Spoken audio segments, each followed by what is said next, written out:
22 октябр дар доираи сафари корӣ ба ноҳияи восеъ президенти ҷумҳурии тоҷикистон пешвои миллат муҳтарам Эмомалӣ Раҳмон дар деҳаи Заркамари деҳоти Миралиёбод ҳамчунин роҳи мунфаршу чароғонгардидаро ки бо саҳми сокинон ва соҳибкорони маҳаллӣ бо маблағи умумии зиёда аз 2 миллион сомонӣ бунёд гардидааст мавриди баҳрабардорӣ қарор доданд. Роҳи мазкур дар дораи татбиқи ҳадафҳо барои ба талаботи замон мутобиқ намудани шароити хизматрасонӣ бунёд шуда аз ду хатти ҳаракат бо паҳноии 7 метр иборат мебошад ва дар маҷмӯъ 12 километрро ташкил медиҳад. Акнун пас аз ба истифода додани роҳи мошингард, рафту омади бемамонияти нақлиёт тамоми фаслҳои сол таъмин ва интиқоли молу маҳсулот осон мегардад. бунёди роҳ бо мақсади тадбирҳои ободониву созандагӣ ба истиқболи ҷашни бузурги миллӣ 35-солагии истиқлоли давлатии ҷумҳурии Тоҷикистон ҳамчун тӯҳфаи арзишманд ба сокинони ноҳияи восеъ арзёбӣ мегардад, ки бо иқдоми хайрхоҳонаи шахсони саховатпеша бо сифати баланд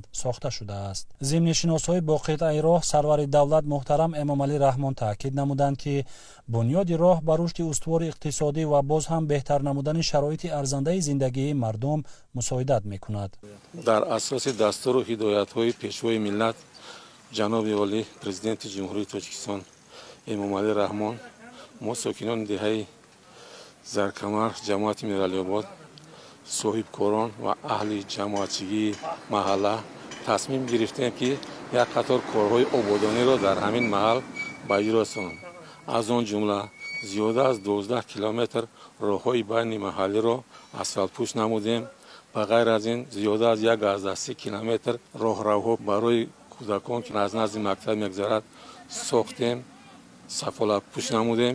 инчунин дар канори роҳ зиёда аз 140 адад сутунпояҳои оҳанин бо чароғакҳои офтобӣ васл намудем, ки ин ба деҳаи мо як зебоӣ мебахшад. мардуми шарафманди деҳаи Заркамар иқдом дорад, ки дар ҳамин деҳа сохтмони бинои муассисаи таҳсилоти то мактабӣ барои 150 нафар кӯдак аллакай лоиҳааш пешниҳод шудааст, сохта пешкаши мардуми ҳамин маҳал гардонад. ман дар навбати худ ба ҳамаи соҳибкорон, шахсони саховатпеша ва аҳолии мардуми деҳаи Заркамар, ки барои ободонии маҳал ниҳоят заҳмат мекашанд, ҳаракат мекунанд, миннатдории худро баён мекунам.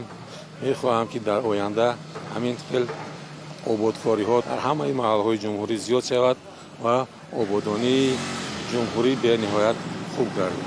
бунёди гузаргоҳ барои пиёдагардон, ҷӯйборҳои ду канори роҳ, шинонидани дарахтони ороишию сояафкан ва сабзкорӣ зебогии роҳро дучанд кардааст. канори роҳ тибқи талабот чароғон карда шудааст, ки шабонгаҳ дар баробари таъмини рӯшноию зебоӣ ҳамзамон ба осудагию бехатарии сокинон мусоидат менамояд. баъди ифтитоҳи қитъаи роҳ, президенти кишвар муҳтарам Эмомалӣ Раҳмон саҳмгузорӣ дар корҳои ободониро амали шоиста унвон намуда, таваҷҷӯҳи масъулини дахлдори соҳа ва коргарону мутахассисонро ба нигоҳубини дурусти роҳ барои солиёни зиёд ба мардум хизмат расонидан ҷалб намуданд.